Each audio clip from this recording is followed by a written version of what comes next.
আজকে আমি বানাবো পুঁই শাকের ঘন্ট। তার জন্য নিয়ে নিলাম পুঁই শাক, কুমড়ো, পুঁই মিটুলি, আলু, বেগুন। তেলের মধ্যে দিয়ে দিলাম পাঁচফোড়ন, দুটো কাঁচা লঙ্কা, এক এক করে সবজিগুলো দিয়ে দিলাম।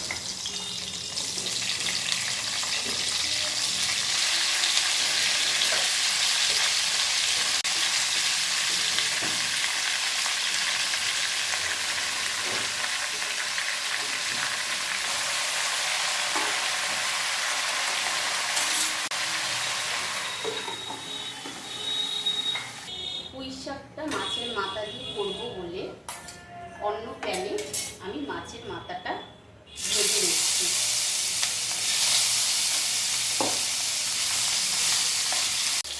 মাছের মাথাটা ভাজা হয়ে গেছে। এর মধ্যে আমি পেঁয়াজ বাটা, আদা বাটা আর কাঁচা লঙ্কা বাটা দিয়ে দিলাম 3 চামচ। দিয়ে ভালো করে কষাবো। দিয়ে দিলাম লঙ্কার গুঁড়ো, সামান্য পরিমাণ কাশ্মীরি লাল লঙ্কা গুঁড়ো, জিরে গুঁড়ো, হলুদ গুঁড়ো, ধনে গুঁড়ো, স্বাদ মতো নুন।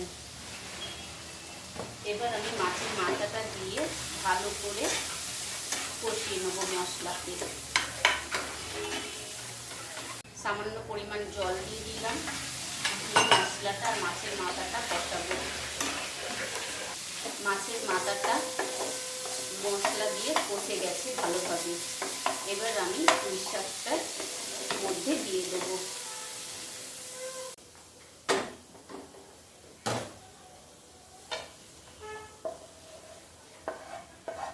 পুঁই শাকের মধ্যে মাছের মাথাটা আর মশলাটা পুরো দিয়ে দিলাম।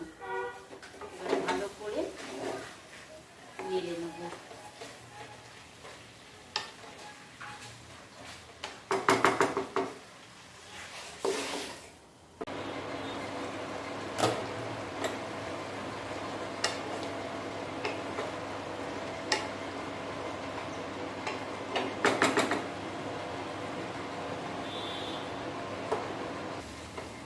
মাছের মাথা দিয়ে পুঁই শাকের তরকারি আমার রেডি হয়ে গেছে।